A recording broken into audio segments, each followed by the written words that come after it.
Buenos días. Hoy vamos a hablar de algunos conceptos clave de fisiología del ejercicio en la prescripción de ejercicio terapéutico.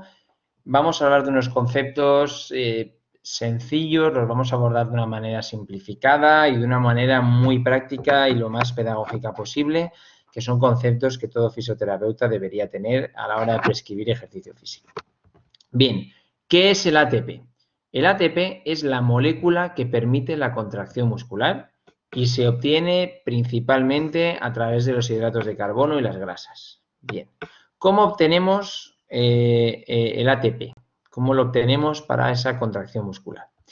La glucosa va a entrar en la fibra muscular y ahí se va a producir la glucólisis, de tal manera que la glucosa se va a transformar en piruvato y luego en el ciclo láctico el piruvato se va a transformar en ácido láctico. Y esta reacción química produce muchos iones hidrógeno y además produce mucho ATP. Entonces, por un lado, esta vía energética que se llama la glucólisis anaeróbica láctica, anaeróbica porque no necesita la presencia de oxígeno, esta vía es rápida, permite obtener rápidamente mucho ATP y el problema es que acumula iones H+, y los iones H+ hacen disminuir el pH y por lo tanto generan acidosis. Por tanto, esta vía energética no es sostenible en el tiempo. Como ventaja es rápida, es apta para esfuerzos explosivos o que no duran mucho y como desventaja pues no nos va a servir para esfuerzos muy prolongados por la acidosis.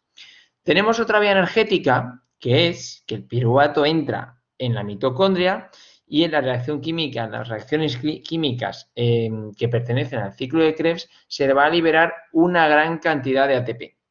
Y para esto también necesitaremos la presencia de oxígeno. Esto se llama la vía aeróbica, que va a producir mucho ATP, con poco gasto energético, por lo tanto es una vía energética eficiente. Sin embargo, va a ser lento, por tanto no va a ser adecuada para esfuerzos explosivos y sin embargo, como otro punto positivo, es sostenible, porque no genera acidosis, sí generará CO2.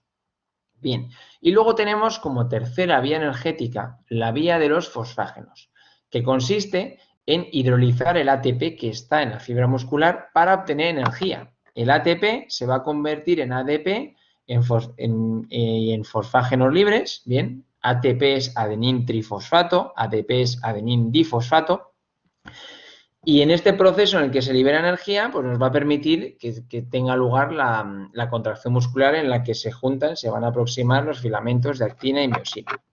Bien, se nos van a quedar libres pues mucho ADP y fosfágenos. Los fosfágenos se van a unir a la fosfocreatina y esto nos va, a la creatina, que se van a transformar por tanto en fosfocreatina y esto nos va a permitir recuperar otra vez el ATP, ¿vale? Entonces, gracias a la creatina.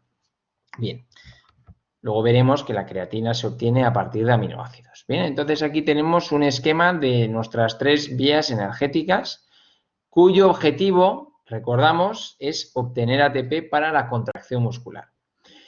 Nunca vamos a utilizar solamente una de estas tres vías energéticas, sino que siempre van a concurrir las tres, salvo que habrá una que será dominante. Esto dependerá de la duración del esfuerzo y sobre todo dependerá de la intensidad. Esfuerzos intensos o muy intensos y cortos, hasta 20 segundos, por ejemplo, pues claramente aquí las vías energéticas predominantes van a ser la de los fosfágenos y la de la glucólisis anaeróbica. Cuanto más corto sea un esfuerzo, más predominará la de los fosfágenos y si este esfuerzo es un poquito más largo, 20 segundos, incluso 15, hasta 40 o un minuto, pues la glucólisis anaeróbica será la predominante. Y luego llegará un momento, a partir de cierta duración, que bueno, dependerá, pero desde luego a partir de 3 minutos de duración ya la vía aeróbica va a ser la dominante y también ya en esfuerzos pues que sean muy largos. Bien, entonces cualquier esfuerzo largo de varias horas, incluso cualquier esfuerzo a partir de 3 minutos ya será el ciclo de Krebs, la vía aeróbica, la vía predominante. Y luego, por otro lado, nos vamos a encontrar deportes mixtos, deportes sobre todo colectivos, en los que se combinan esfuerzos muy explosivos, como ir a dar un salto para rematar un balón, o sprintar 10 metros y se van a combinar con trotar, caminar, con esfuerzos más de resistencia. Bien, entonces son deportes mixtos, son deportes acíclicos, como pueda ser el fútbol. Pues en estos deportes habrá una mezcla de las 3 vías energéticas y predominará una u otra según el momento de la actividad. Bien. Y ahora, muy importante, ¿dónde entra el sistema cardiovascular en todo esto? La sangre debe aportar al músculo oxígeno y glucosa para permitir la contracción muscular y además debe retirar las sustancias de desecho como el CO2 y los iones H+, para que no se produzca acidosis. Entonces, el sistema cardiovascular, en función de la demanda muscular, tendrá que, entre comillas, esforzarse más o no. A lo mejor hay que aumentar la respuesta cardiovascular o no. Luego veremos de qué depende. Pero en cualquier caso, el sistema cardiovascular a nivel sistémico, ¿no?, valga la redundancia, pues va a tener un papel. Bien, y luego el músculo y las vías energéticas tendrán su papel a nivel local. Bien, algunos apuntes. Cualquier ejercicio cotidiano, cualquier ejercicio se va a hacer gastando, hidrolizando las reservas de ATP de los músculos involucrados, bien, vía de los fosfácidos. El gasto, la hidrolización de ATP, dependerá de la duración y de la intensidad del ejercicio. A más intensidad, más fibras musculares deben activarse y gastarán, por lo tanto, más ATP. Por ejemplo, vamos a comparar dos ejercicios del mismo grupo muscular. Yo cojo mi móvil y lo empiezo a levantar así, esto pesa unos gramos. Bien, pues tengo que activar algunas fibras del trapecio, del deltoides, del tríceps, estupendo. Sin embargo, si cojo una pesa de 20 kilos, pues tengo que activar muchas más fibras para conseguirlo. Bien, entonces a más intensidad y a más fibras que se activan de un músculo, más gasto de ATP. Bien, en cualquier tipo de ejercicio, ya sea ejercicio de fuerza, ejercicio de resistencia, equilibrio, propiocepción, o si lo llamo cinesiterapia activa, da igual, cualquier ejercicio que involucre contracción activa de los músculos, pues se va a gastar ATP y en algún momento se van a tener que hacer pausas para reponer el ATP. Habrá que hacer pausas y estas pausas serán más largas o más cortas dependiendo de mi objetivo, pero habrá que hacer pausas. Si yo no hago pausas, lo que va a ocurrir es que tendré que parar en algún momento por acidosis y a lo mejor esta acidosis no me interesa o me lo tendré que pensar si me interesa o no según cuál sea mi objetivo terapéutico. Bien, recordad que la acidosis lo va a producir la glucólisis anaeróbica. La glucosa viene a través de la sangre, se deriva del glucógeno, el cual se almacena en el hígado y en los músculos, y por lo tanto, para prolongar un ejercicio físico, para no agotar las reservas hepáticas y musculares del glucógeno, será necesario el aporte de hidratos de carbono. Por eso vemos en deportes de resistencia que toman bebidas isotónicas y geles, y en un partido de tenis a lo mejor además vemos que el tenista, pues si es un partido de 5 sets, se come un plátano, come otras cosas, ¿bien? Es decir, que si un ejercicio va a ser largo, en algún momento será necesario el aporte de hidratos de carbono. Para que no se acabe el combustible, el ATP, habrá que reponerla gracias a las 3 vías energéticas, que ya hemos dicho que predominará una u otra en función de la intensidad del ejercicio, sabiendo que la fosfocreatina necesita aminoácidos, la glucólisis anaeróbica necesita glucosa y el ciclo de Krebs requiere oxígeno, glucosa y grasas. Fijaos que si la vía aeróbica requiere oxígeno, pues esto también explica la respuesta cardiorrespiratoria. No es solo cardiovascular. Bien. Otras consideraciones muy importantes para no mezclar tipos de ejercicios, para entender muy bien por qué se pauta este ejercicio con este volumen, esta intensidad, estas pausas. La fuerza se puede denominar de muchas maneras y una manera sencilla de denominar la fuerza es la capacidad de un músculo, de un grupo muscular de vencer una carga. Ya está. Y la resistencia es la capaz de resistir, valga la redundancia, es la capacidad de repetir muchas veces una fuerza. Y la resistencia muchas veces se denomina mal, está mal denominada como ejercicio aeróbico, que aeróbico es una vía energética, y también como ejercicio cardiovascular, que es un sistema del cuerpo humano, como es el sistema digestivo, por ejemplo.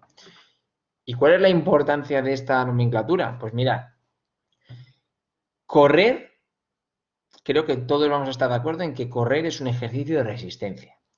Correr 10 kilómetros, si mi zancada es de 1 metro, significa que yo voy a hacer 5.000 saltos con cada pierna. Y un salto es un ejercicio de fuerza. Voy a repetir 5.000 veces un gesto de fuerza, 5.000 veces con cada pierna, para correr 10 kilómetros. Bien, y eso es resistencia. Estupendo.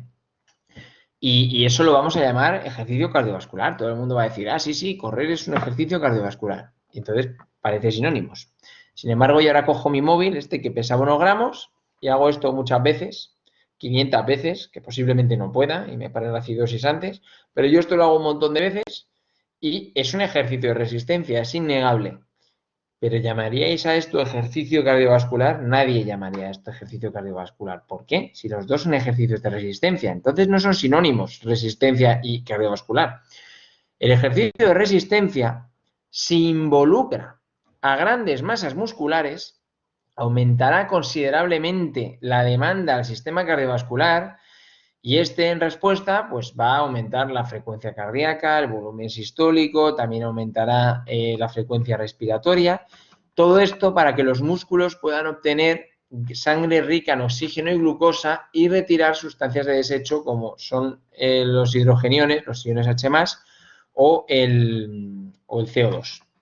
Bien, si a nivel local cojo un grupo pequeño que le exijo poca intensidad y repito muchas veces un gesto, bueno, sí, mi cuerpo necesita que la sangre llegue aquí, oxígeno y glucosa, pero no es tanta sangre, no hace falta tanto. Sin embargo, correr, como involucra muchos grupos musculares y grandes grupos musculares, son muchas fibras musculares a la vez que necesitan muy rápido mucho oxígeno y mucha glucosa. Y entonces es ahí cuando el sistema cardiovascular se activará mucho más y veremos que, que aumenta mucho la frecuencia cardíaca, la frecuencia respiratoria, etcétera. Pero esto se deberá a que hemos involucrado a grandes masas musculares. Por tanto, diferenciar bien lo del ejercicio de resistencia y no llamarlo ejercicio cardiovascular.